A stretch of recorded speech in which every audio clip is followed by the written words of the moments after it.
Assalamualaikum warahmatullahi wabarakatuh. Selamat pagi anak-anak ibu semua. Semoga kita selalu diberikan kesehatan ya. Nah, walaupun kita belajar di rumah, kita harus tetap semangat. Nah, seperti biasa, sebelum kita mulai belajar, marilah bersama-sama kita berdoa menurut agama dan kepercayaan masing-masing. Berdoa mulai.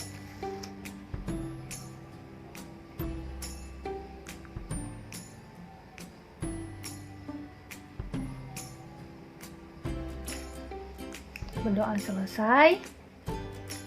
Oke, sebelum kita mulai, ibu akan menanyakan kabar anak-anak ibu seperti biasa. Kita mulai ya. Apa kabar kita hari ini? Sehat, cerdas, ceria. Yes, yes, yes. Oke, ibu harap dengan semangat tersebut kita harus tetap ceria, cerdas, dan selalu sehat.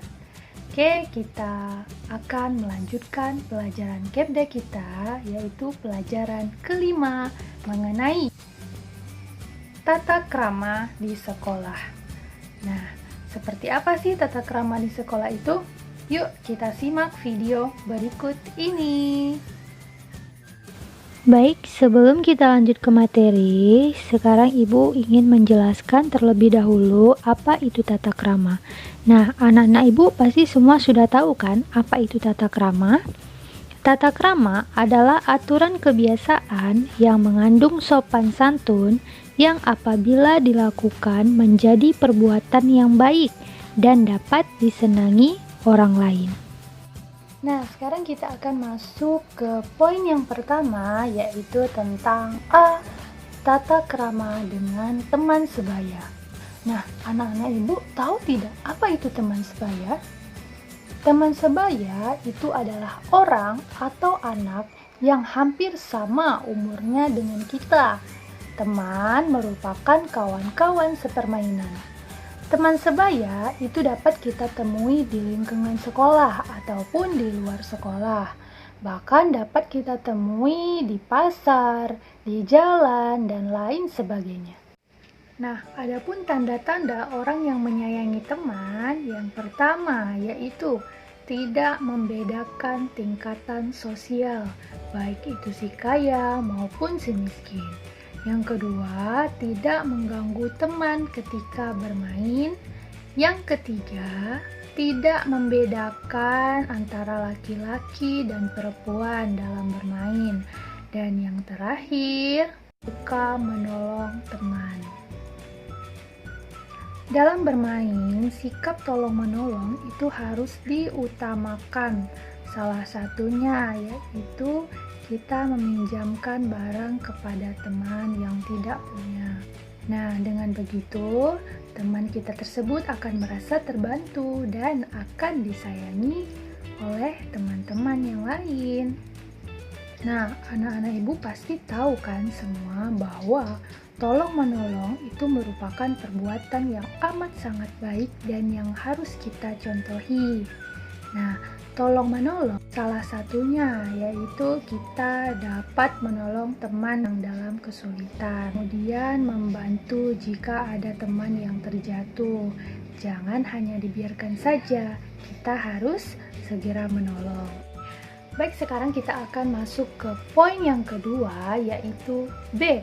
Hormat kepada yang lebih tua. Nah, orang yang lebih tua dari kita itu dapat kita temui di mana saja, baik itu di sekolah, di pasar, di masjid, dan lain sebagainya.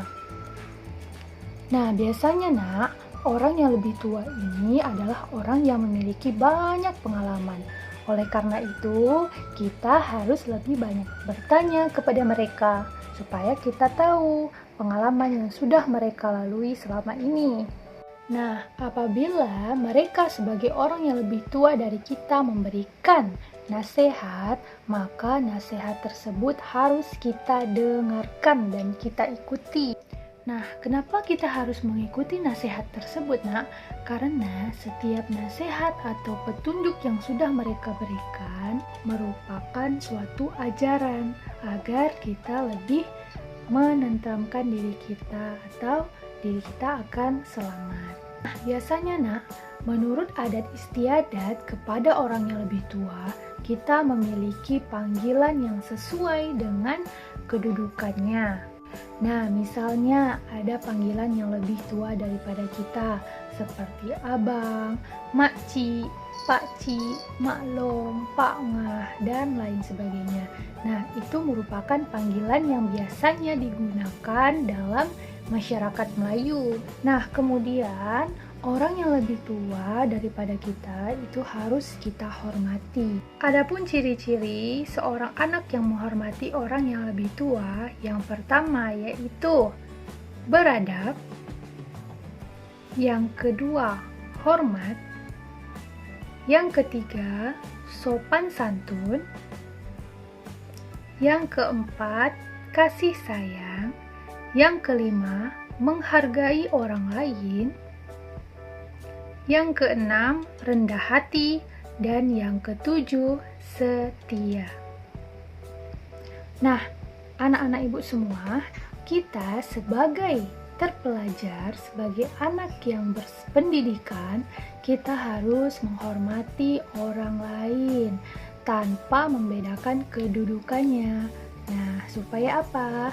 Supaya perbuatan menghormati orang lain itu merupakan salah satu perbuatan terpuji dan dihargai oleh orang banyak. Nah, misalnya apabila anak-anak ibu berjumpa dengan orang yang kita kenal, maka segera tegurlah mereka, supaya budaya tegur sapa itu tetap terjalin hingga saat ini. Nah, anak yang beradab itu merupakan anak yang menghormati orang yang lebih tua. Salah satunya yaitu menghormati kedua orang tua, menghormati guru, menyayangi kakak, dan saling menghargai orang lain. Nah, anak-anak ibu semua, demikianlah tadi pembahasan kita yaitu mengenai tata krama di sekolah.